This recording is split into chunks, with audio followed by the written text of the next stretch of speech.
Hi, I'm Kelly Rowlett-Presgrave. I'm president and CEO of Work With Your Hands, and we are so proud to be a sponsor of Power Women of the Trades podcast. You can reach us at workwithyourhands.com. Kelly at workwithyourhands.com is my email. At Relentless Digital, we believe in breaking barriers and driving innovation. That's why we are extremely proud to sponsor the Power Women of the Trades podcast, supporting the voices and success of women in the home service industry. Together, we're creating a future where talent shines, regardless of gender, and diversity thrives. Join our journey at relentless-digital.com and always be relentless in your pursuit of excellence. This episode of Power Women of the Trades is also brought to you by Forrest Perry of Forrest Perry Digital Marketing.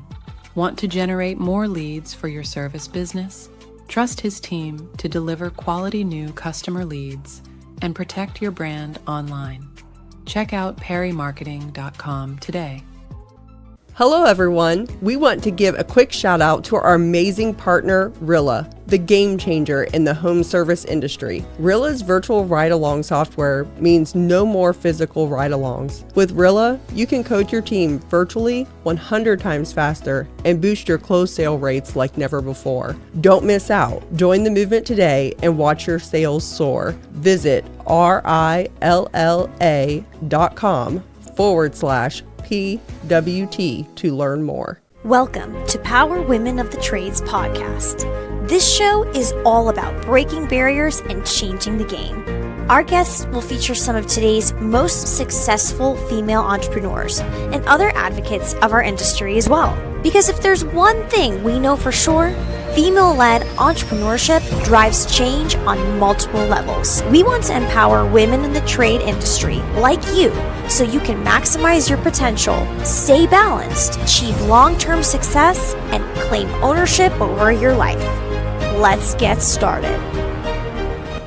Welcome back to Power Women of the Trades podcast. Heather and I are here today with Jessica Young, who's the operations manager at Young Plumbing Services in South Carolina. Hey, Jessica, how are you? I'm well. How are you guys? Good. Good. Awesome. Thank you for joining us this morning. Thank you for having me. I'm super excited to be here. So we were supposed to hook up with Jessica at Service World Expo. And I think there's like some of that story that is like important to tell. Heather and I do this podcast, but this is not the primary business for us. Okay. So anyways, we had to make that decision last minute kind of to not go to Service World Expo. So anyways, thanks Jessica for kind of going with the flow with us that week and understanding our position and now catching back up with us. So a couple things. Tell us about yourself. Who are you? So obviously, my name's Jessica. I joke that I'm unexpectedly in the trades because as a young adult, I never expected like plumbing, like of all things. I had no idea that was going to be what I was going to end up being passionate about and pursuing a career in. I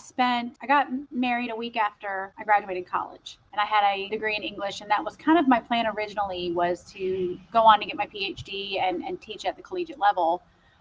But as things happen and life changes, I met my husband. So we got married a week after graduation and had a big family right away. So I spent 15 years as a stay-at-home mom and 8 of those years as a homeschooling mom. And my husband was in law enforcement during a lot of that time. But as things kind of changed, and I'm sure everybody is aware that while law enforcement is an amazing and commendable way to pursue your service in life, it didn't pay very well. And then the climate changed. And so we just kind of pivoted in life, and he ended up going back to plumbing, which he had done as a young adult, and eventually said, hey, I'd love to really do this on my own. I'd like to start my own business. And I said, great, that sounds like a wonderful idea, and just kind of was in it to help him with anything that involved a computer. So I helped him make sure that he had his license done correctly and all the tax stuff and things of that nature. And it wasn't until 3 years later that he decided to pivot from new construction, which is what he was doing, to kind of being in the service industry right as 2020 hit and COVID hit and the whole landscape changed. And he was struggling because at that time he was just a one-man show. And he's like, every time I go to do,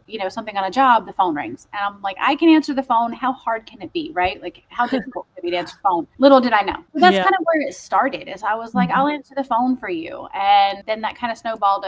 We just kept finding these things that, we have to do this and we have to set this up and we need to get involved here. And it really, like I said, just snowballed. And I became very passionate about it. It ended up where we are today. One of the things things you had mentioned was things you wish you had known. Mhm. So we really wanted to kind of dive into that and see Yeah. kind of some of the things that you experienced through that. So first and foremost, I wish I had any clue on how to run a service business. I had absolutely no idea. And we were literally making it up as we went along. So I didn't know anything about business in general. I said I had an English degree, so I could do things of that nature. So when we went to Service World, I kind of started thinking about what has been impactful to me over the last 5 years of running this industry. And really, it's the journey of learning all of the things and having the women and the men and the other contractors that were generous enough to pour into me and to be my listening ear and to be the person I could call and say, hey, how do you handle this situation, or what's going on with this? Because I can't just go to the plumbing company a half a mile down the road and ask them questions. It's just, you're not going to go to your direct competitor and discuss, we could be friends, but you don't typically discuss like insider secrets. So all of the things I learned over those 5 years is what I said, I'd love to go in and talk to brand new business owners, people who are either like me in the trades unexpectedly helping their husband, because there's a lot of us, right? Or the plumber who went from being in a truck or working for somebody else to starting his own company. Yeah. So all of the things that I wish I'd known then, that I feel like had I known in the very beginning, we would have catapulted much further than we are today. So it was things like data management, making sure that all of our records are in place. I was literally running our company from a 3-ring binder and like a paper planner and like a spiral notebook like that, because I had no idea how to do the things. It wasn't until actually it was House Call Pro of all companies that called and said, hey, we got your number, we have the software. And I was like, holy moly, like softwares to do this exist. Right. So things of just managing the data management and beyond their name and email address and the things we all get, understanding that there's a art in a lot of ways to answering the phone, because in any service industry, and again, I'm familiar with plumbing, but I'm sure it's the same in HVAC and electrical and all of the other ones, that a lot of the times the customer, that when they're calling, they deem to be a crisis. They're in a moment of high stress. And particularly for plumbing, got a major backup or something going on. So understanding the art of being empathetic and getting the information and being that customer's listening ear while also maintaining the business side of it, if that makes sense. So I always say that like the people answering your phone, arguably the most important, because they're that first line of contact. No one's calling us to have a beer. No one's like, hey, Jessica, just wanted to check in. You want to meet for drinks later? Like they're calling because they're in crisis. Something's wrong. Can they afford it? How is it going to take you to get here? What if you don't show up? Can I trust you? Am I safe with you in my house?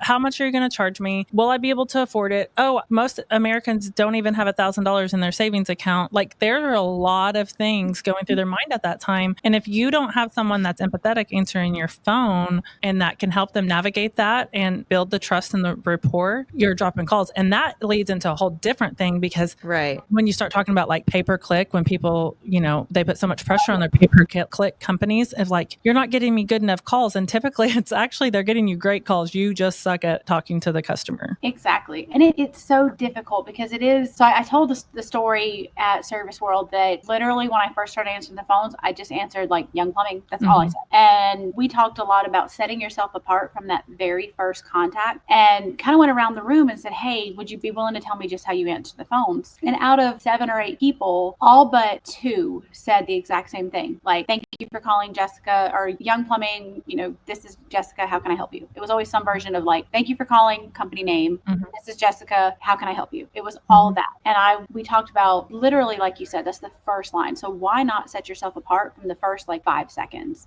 So absolutely. Yeah, it's so important. And it also, if you have kind of an unexpected way to answer the phone, that customer is almost immediately thrown a little bit off kilter. Right. And their stress level starts to come down. So I started answering my phones, and actually I stole it from Starbucks, I'll be completely honest, because they impressed me going through their drive-thru one day. But I answered my phone to say, we're having a fantastic day at Young Plumbing. My name is Jessica. What's yours? We say it's a great day at Quality. At 100%. You are, and I love my name's Jessica. What's yours? I love that. I caught that as you said the end of it, because I was thinking that's what we say though, but we changed because just like what you're saying, you want to break the ice better than young plumbing, that plumbing and I'm having a fantastic day or however you just said that comes off so really because they're on the phone. I mean, think about when we are calling for anything that we don't know about, right? The whole time I'm like, how am I going to explain this to where it makes sense of what I need? And you're already like replaying the conversation in your head about what you're trying to tell the person about their expertise. Am I going to explain this right or whatever? And so you're already breaking the ice with it's a great day or it's a fantastic day. And throwing them off with something positive rather Exactly. than just that canned response that everybody expects when you call a company. They do. Like I said, it throws them off kilter. Because usually they want to call in and they want to word vomit all over you. Like, oh my God, this is what's happening. And they just kind of stop. Most of the time I hear them and they start to tell me their story and they're like, oh, well, my name's Alex. How are you? And they go from there. Yeah. And then So you're like, it really does. I was immediately thinking like how I would personally pause and be like, hang on, my name's Cassie. What's up? Like I would have literally been thrown off, but that asking that what's your name or, that makes you then pause for a second and not word vomit. Because that's what I was saying. Like when I'm calling about something for tires or for something, I immediately word vomit. And because I'm like, and then also as a woman too, you kind of have that guard up because you think whoever's on the other end of the phone's probably going to think I don't know what I'm talking about anyways. And so then you word vomit more trying to get your point across. Exactly. So I love that. And it really goes back to, we were talking at my presentation at Service World that this all goes back to the relationship. So I brought it all back to like, hey, I found this out that this software exists and they're called CRMs, right? And I asked throughout the room, what does that stand for? And of course, customer relationship management. So we talked about it. You have to focus on that relationship part. Mm-hmm. So that's what, from beginning to end, we're not focusing on offering plumbing services or HVAC services. We're offering an experience. Mm-hmm. For that customer. Exactly. Mm-hmm. And so when you're focusing on that, how can you utilize your CRM and your phone system and all of these things that we're paying lots of money for to be at their full potential and improve the relationship with the customer? Every single company they call is going to get their phone number, their name, and their street address, and maybe their email. Mm-hmm. But are they paying attention to things like, do you hear a baby crying in the background? Mm-hmm. Are there dogs barking? Is that customer maybe particularly having a rough day? And then putting in things in there, and these part of the things I wish I had known of, making sure there's somewhere, no matter what software you use, that you can access their history, not only for plumbing, but like I have customers that even though I've never met them in person, I know that maybe their grandmother was sick last week or 6 months ago. So when they call in, is there somewhere that you have put in your notes, like maybe the customer rescheduled their last visit because their child was sick? So are you taking a minute to say, hey, Miss Smith, by the way, how's little Jeannie? How's she doing? Mm-hmm. Because those things mean so much to our customers. And I think we just talked about that at Quality last week when we were doing business planning, about how important it is to connect with the customer and actually listen to what the customer is saying, because they're saying more than just they have a leaky pipe. And if you can find those personal touches in that conversation with the customer, you're bringing so much more value to the conversation that you're having with the customer as a technician in their home. Mm-hmm. Oh, absolutely. And you're setting up that technician for success as well. Like, it's difficult for us. We have to use every little thing we can over the phone to connect a relationship because all you have is your voice. So any little thing, you can say, oh my goodness, I hear your baby crying, or I heard that your wife, that you guys had the baby last week. How's that going? But so you're establishing that relationship up front, but then you're also letting your technician know, hey, maybe don't ring the doorbell if there's also a dog and a baby present, because what's going to happen? Like, if the baby's sleeping, the dog's going to bark, the baby's going to wake up, mama's going to be a little frustrated. Right. But then it allows that technician to be sensitive to those potential things, ask how people are doing, or just kind of make the extra allowances for what that person may have going on in their home. Because we get, as service coordinators and office staff, we get to do our job at a comfy, in our comfy office behind a computer screen. Our guys have to go and do their job in a stranger's home under the scrutiny of the homeowner. 10 times worse. Anything we can do. And I don't want to say butter the customer up, but in a way, we're kind of, by setting ourselves apart and making sure that we're putting those personal touches, we are a little bit buttering them up and making sure that they're aware, at least on the subconscious level, maybe it may not hit them right away, but that we're not just any plumbing company or just any HVAC company. We really do care about them and their home as a unique situation and a unique person, and want to do the very best that we absolutely can for them. And these are the things like, most businesses' online presence is boring. And by being boring, they're losing out on potential sales and customers. Being interesting and exciting is what draws customers in and gets them to buy from you. But But it's hard to be interesting online when you're focused on running your business and taking care of your customers. It doesn't have to be this way. We have the key to unlocking the solution to your problem. Key Heart Marketing can help take your business from boring to brilliant on social media. We can vouch for them. They run our podcast socials. If you want to have a strong social media presence that allows customers to know, like, and trust you, connect with Key Heart Marketing at keyheartmarketing.com. That under the current landscape of our industries right now, these are the things that the owners and operators of companies like ours that are privately owned, and these are the things that set us apart, because a lot of those other companies aren't doing those things, because those are the things that were cut. The customer service training was cut, and this is how you stay separated and set apart from those other companies, because you cannot replicate. I love me some ChatGPT, right? But ChatGPT does not build relationships with people. ChatGPT, AI, you can't replicate that relationship with a physical person that you through ChatGPT or 100%. We still have that control in our businesses, and that's what separates us. Absolutely. Yeah. Because that's one of my biggest pet peeves in life is calling a business and having to go through this complicated, dial by number, press 1 for blah, blah, blah, press 2 for this. So we've been very hesitant to add any sort of the AI phone answering systems. Mm-hmm. And not that they don't have their place. I definitely think they do. And we have considered using it for more of overflow or after hours, because we don't have a ton of that, but it would be helpful when we needed it. But by and large, I think about my customers that have been calling us for years, and what would their reaction be if instead of me or one of my girls here in the office, instead of one of us answering the phone, if they got an AI? I wonder if that would affect their perception of us as the locally owned, family run plumbing company that really cares about them. Well, we have someone in our office that answers the phone until 9 p.m. every night. They're in this building. It's not a third party call center. It's in this building. And we hear that feedback on our calls. Oh, you're actually in Tulsa in the building. You're not a call center, because people, again, plumbing work problems doesn't just stick to 8 to 5, And so a lot of times when our customers actually need us is after 5 and on the weekends. Exactly. And so they need someone that they can trust to call and is going to help them. And that's where, when the companies that are focused on this customer service and understand that, you can really set yourself apart during those time frames, because they know that you're available and reliable. Oh yeah. Well, and I think that we love the convenience of, technology and ChatGPT and AI, but there's also that human aspect of, we are in the home service business. We are in an industry that serves people. So people, when they call, want to talk to a person. They're having a crisis, and they want to talk to somebody. They don't want to talk to a robot. They don't want to get a phone tree. And I think that is truly what does set the best companies apart, is making sure that human contact is valued. Mm-hmm. Oh yeah. So what are some other things that you wish you had known? So I I related everything back to the fact that I felt in the moment, probably the first solid 2 years, that I was very ill-equipped and did not feel like I was doing a great job. And it's how am I going to manage this business when I have zero business background? Mm-hmm. Looking back, I realized that the things like data management, I was already managing, a large family. I had 5 kids that I had to homeschool. I managed a co-op, homeschooling co-op of 50 some odd families. So I had to keep those records and do those things. So then I moved that in and realized, okay, when you're running a company, and we moved from,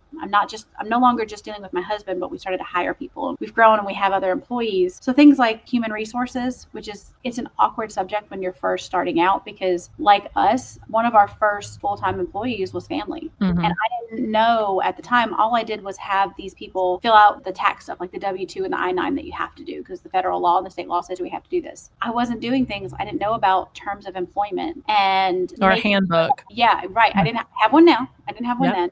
I didn't know that, for one, I didn't know, period. But 2, I felt like, I have family and close friends working, and I love these people, and I believe that they love me too. So I didn't know to document absolutely everything that happened. Mm-hmm. I didn't know. I had an uncle at the time working for me, and I loved him dearly. And so I did not document some previous health issues he had, and the fact that he was already going to doctors. And when things ended badly, I found myself in a 2-year battle of him trying to get workers' comp for a pre-existing issue. Mm-hmm. And luckily, I was very fortunate to have people at the state level at that worked in these offices that were able to say, hey, this is what you need to do in the future, and this is how this can be avoided, and they kind of helped me put those things together. And that situation ended well. It was fine. But now I document everything, and if any of my employees complain, even if they get a paper cut, I'm handing them a form that says, I'm recommending you go to urgent care. You can agree or deny or accept that and go, or refuse treatment, and I write it all down. And so or if we have an issue with somebody, even if they're 2 minutes late, we write it down. And it's not because I want to be a dictator or I want to keep records on people. It's just this company is now feeding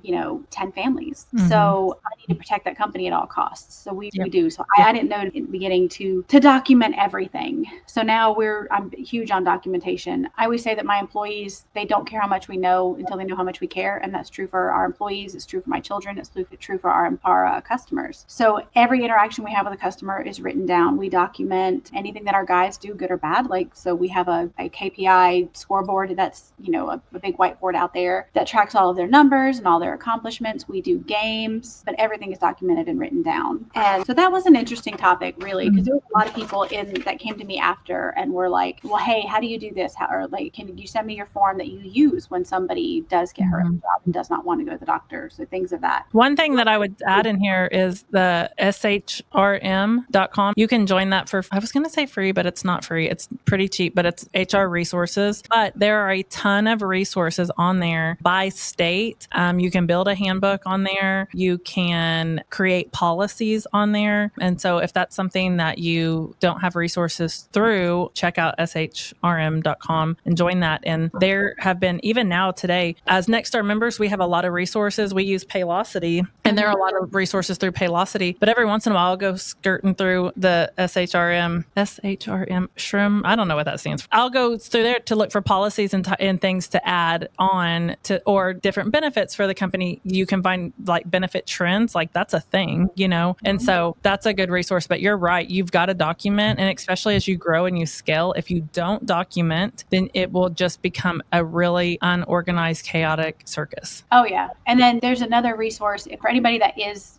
Service World is very closely tied to Service Nation. If they're a member there, you get access to CES, which is Comprehensive Employment Service, I think. Yep. And they do something very similar. And you don't have to be a member of Service Nation to have access to that, but it's the same thing. It's like your HR department when you don't have one. I think that's probably the biggest area that companies, don't want to invest money in is the HR piece, because it's expensive. And, But it it's can be very expensive. Exactly. And what you don't know could come back and bite you. It can. And then it's like, for example, I was trying to look up something yesterday as far as state law. One, I was trying to look up something for revenue, and then an actual labor law. I wanted to see kind of how the, I think it's FMLA or something, not FMLA, but it's something to do with overtime. I was like, I want to know exactly what the law in my state is, which turns out it reverts to federal law. But when you read those documents, it's like reading another language sometimes. Yeah. Like, I'm like, literally, I went to college for 4 years, got an English degree, and I have no idea what this just said. Yeah. So having somebody that you can go to that is skilled in that and has knowledge of your exact state law that you can go to and be like, am I doing this? Am I in compliant? Is this legal? Because like you said, it can be a little bit expensive, or it can be a lot expensive if you're not doing what you need to do. You said the CES, as Nexstar member, CES is also a strategic partner for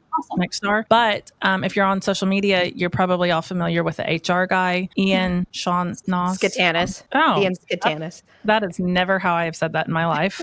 Ian, the Shout HR out guy. Ian. Actually, his mom is the CES. So anyways, there's a whole... Oh, that's cool. And every time I see her, she's like, oh, you're with Ian. So, and he's a great resource too, because sometimes you just, like you said, the verbiage is a foreign language and you don't get it, but you need to, just like in anything else, if we didn't, any other piece of our business, if we didn't get it, we would go for a resource that did. If we didn't understand a certain aspect of plumbing, we would go and find the resource. And HR, that is a huge piece that's not talked about enough at all, that you need to be really focused on to protect yourself, your business. And like you said, there are decisions that, I know for a fact that when we were a smaller company, maybe we would have not made. But as we've gotten bigger, our focus is how many families we're feeding and the responsibility that we have to every person in the company to protect every person in the company, not just this one individual right now. Exactly. Yeah. And that was a big thing that I had said that I wish I had known. I had to learn a lot of that, what you need to do as employees move through your company and progress. And maybe they're not leaving on bad terms. We've had employees that leave to pursue other dreams, and we're still great friends. But unfortunately, I had to learn a lot of those hard lessons through really unfortunate circumstances. And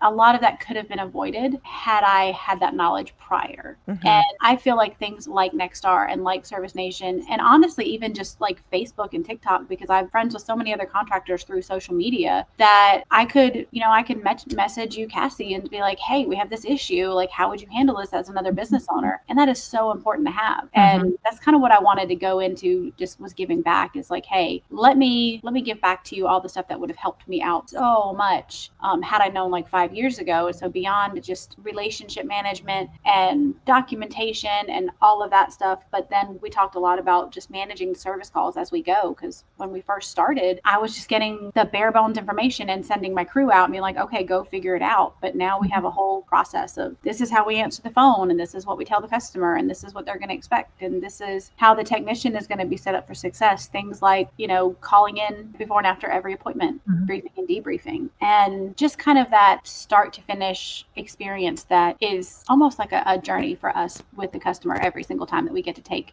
several times a day for sure. And I always say, like, who gave me the keys to this building? I went to school to be a dental assistant, and I've never done that actually. But I went to school to be a dental assistant. I paid $35,000 for that. Like, I paid my college, but I've never worked a day in my life in that. And then when I jumped into the space, I didn't know how to do all this. And so a lot of it was trial and error. And so I think it is our responsibility to give back to our trade community and help the people that we can. A lot of the things that we suggest, they're still going to go learn by trial and error.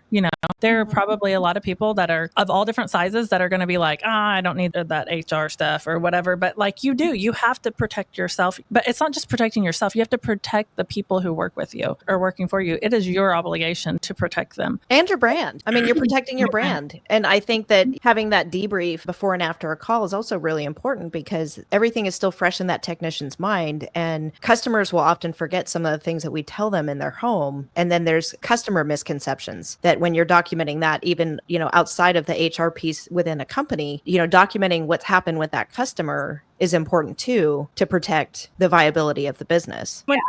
Structure builds trust, right? So we want structure. Human beings want structure. Even in the beginning, when you're adding structure and processes, you often will lose a few employees that just never wanted to buy into that. But the majority of the people that are there and will future be employed for you, they want structure. And when they have the structure, even whenever I have a paper cut and how to write that down, they know that they can trust you when it is something big, when it is something that could be detrimental to them or to the company or to the brand. They know because if you have a process for that, then you have a process for worst case. You have a process for a failed economy, and how am I going to stay, be employed in those things. That structure builds a bigger sense of trust for your team and the honor that they've given you to trust you with their livelihood. Absolutely. We had a situation really just a few weeks ago with one of my technicians who is always the one that manages to find himself in the weird situations. And he crawled into a crawl space and was coming back out, and he had thought he had felt something pricking. When he came back out, he had probably 3 or 4 black widows on him. And my other guys are batting off these black widows. He thought he had gotten bit. So it wasn't even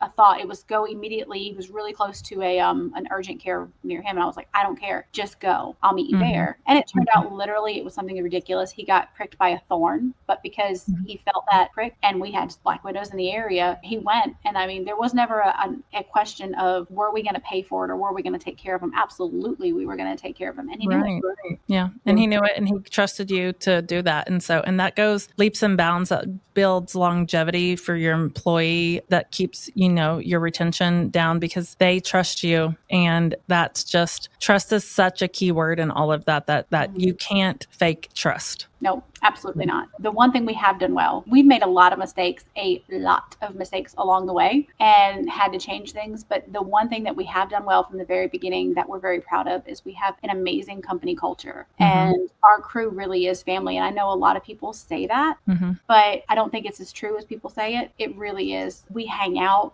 outside of work. My guys get here super early just so they can chit chat. And I don't think I have any of the men working in my company that wouldn't step in front of me, if somebody was threatening, my safety. and for me or my husband, and the same for them. We would do whatever we could for each other. And That's so that's important. my trust. That's amazing. I think we continue. I'm sure you have so many more things that you could share. And I think anyone who's been in the space for a little bit has a story of things that we wish we could have done better or had known. And I just want to remind everyone listening too, like, no matter where you're at in your journey, you're in the right spot. You can always learn and grow. And it's okay that we make mistakes, just take the wisdom as you learn it and try to build from that, and know that there's just some pain in the journey, but that's just part of the story, right? Yep. And it's okay to make mistakes. Just keep going. Well, and everything that happens, you learn from and you grow from, to a point that, you just keep pushing forward and getting better with time. Absolutely.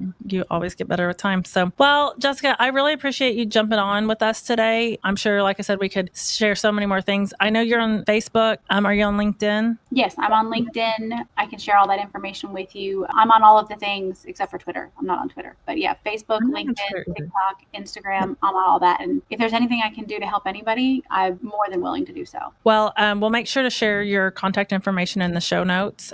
She said there's beauty in the networking, right? So reach out if there's something you'd like to talk to her further about. And again, thank you so much for joining us today and being on the show. And thank you for being a power woman in the trades. Thank you, ladies. This has been Power Women of the Trades. Like what you hear so far? Leave us a review at Apple, and make sure to listen to our other episodes wherever you enjoy listening to your podcasts. Thanks for listening, and we'll catch you on the next one.